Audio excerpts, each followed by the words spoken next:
It's certainly been another cold one. We started off in Watertown, 14 below this Sunday. And factoring in the wind, some places we're seeing wind chills down to 30 below, 35 below. That means frostbite can occur within 30 minutes. So make sure that you're being safe out there.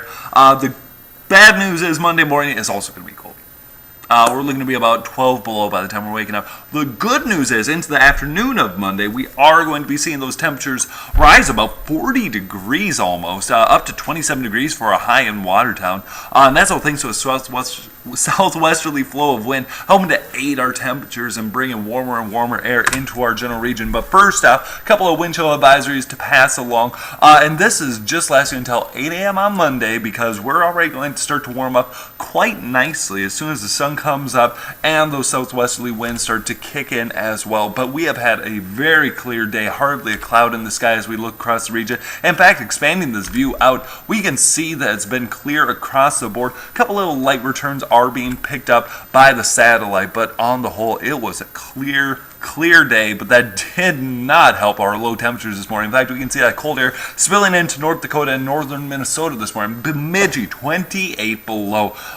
In South Dakota, our region, the coldest was Watertown at 14 below, but Aberdeen gave a close run at 12 below. And then Brookings, relatively, maybe, better at 4 below as well. Now, looking across the board, what we're going to be expecting is this Arctic high-pressure system, that large high you see over the Dakotas right now, will continue to trend off to the south and east, and this is why tomorrow morning we're going to see some very cold temperatures once again as that cold mass of air is right on top of us. But putting this into motion, once we get on the back side of it, you'll notice that the trend is to pull the wind out of the southwest, and that's going to help to increase our temperatures throughout the course of the day on Monday.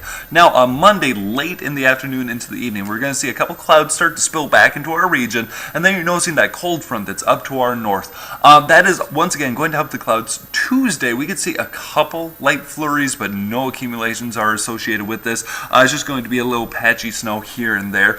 And that cold front will slump through, especially on Wednesday when we start the day off at 3 and only build to 10. So at least it's not as cold as it was this weekend, but it will be another cold one. So localizing this just a little bit, we are going to be staying relatively clear as I just step this back real quickly. Relatively clear on the whole. It's not until once again in the afternoon on Monday that we're going to see that deck of clouds work its way back down in. A couple little stray flurries here and there, and then finally on Wednesday we're going to see that cold front push all the way through, dropping our temperatures to 3 in the morning on Wednesday.